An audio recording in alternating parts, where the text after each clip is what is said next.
1967-ci ildə baş verən 6 günlük müharibədən sonra demək olar ki, hər gün İsrail və Misir arasında atəşkəs pozulurdu.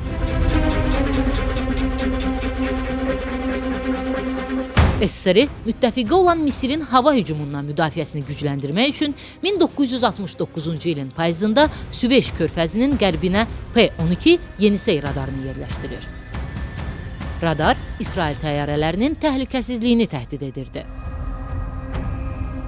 İsrail kəşfiyyatının radarı aşkar etmək üçün keçirdiyi uçuşlar bir müddət uğursuz olur.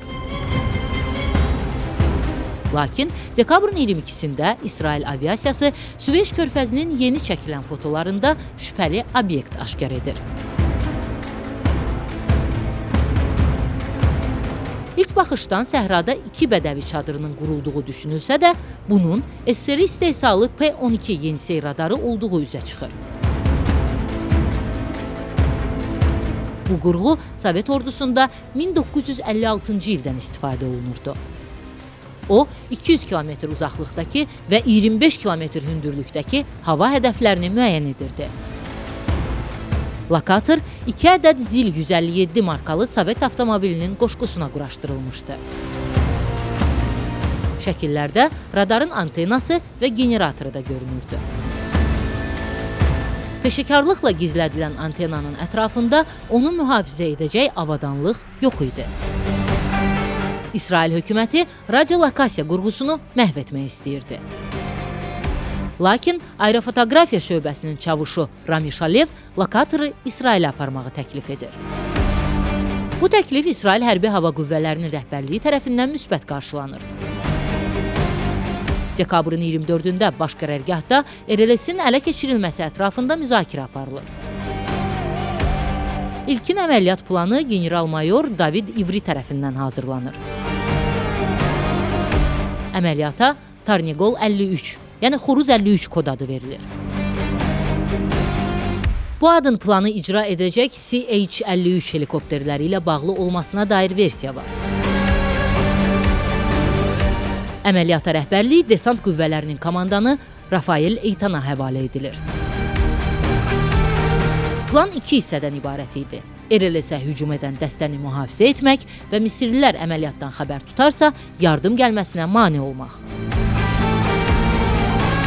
Bundan sonra hərbi obyektlər partladılacaqdı və əsir götürülən Misirlilər helikopterlə Əbu Rudaysda yerləşən bazaya təxliyə ediləcəkdi. Planın qeyri-müəyyən olan tərəfi isə radarın çəkisi ilə bağlı idi. İsrail kəşfiyyatı qurğunun çəkisinin təxminən 4 ton olduğunu güman edirdi. Lakin helikopterlərin hər biri 3,5 ton yük qaldıra bilərdi. Bu səbəbdən radarın hissələrə ayrılaraq daşınmasına qərar verilir. Helikopter yükü qaldıran zaman təhlükə yaransa, pilot təlimata əsasən onu buraxmalı idi. Dekabrın 24-də Xoruz 53 əməliyyatına hazırlıq məqsədi ilə təlim keçirilir. Bunun üçün 6 günlük müharibə zamanı qənimət götürülən ZIL və köhnəlmiş radardan istifadə edilir. Paraşütçülər arasında zabitlərlə yanaşı qaynaqçılar da var idi. Təlim başa çatdıqdan sonra plan təsdiqlənir. Baş qərargah Xoruz 53 əməliyyatına saat 22:00-da başlamaq barədə əmr verir.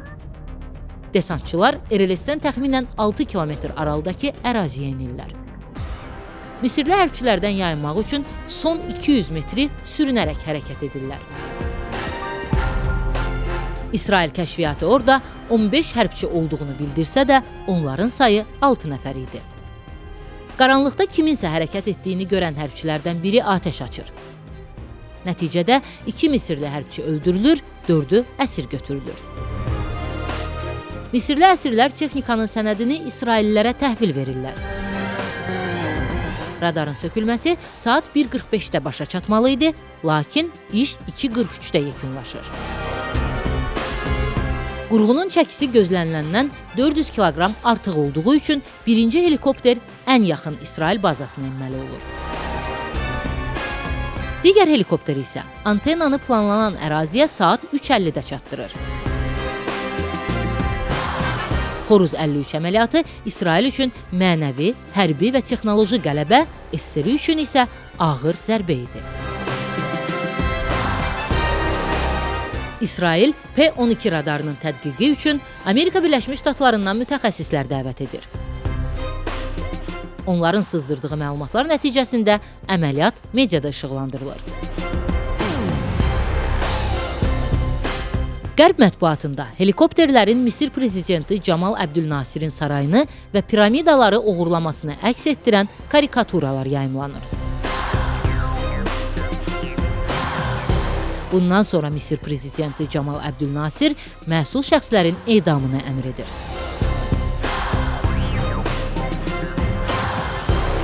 Lakin onun qəfil ölümündən sonra yeni prezident Ənvər Sadat hərbçiləri əfv edir. Oğurlanan P-12 yenisey radarı hazırda İsrail Hərbi Muzeyində nümayiş olunur.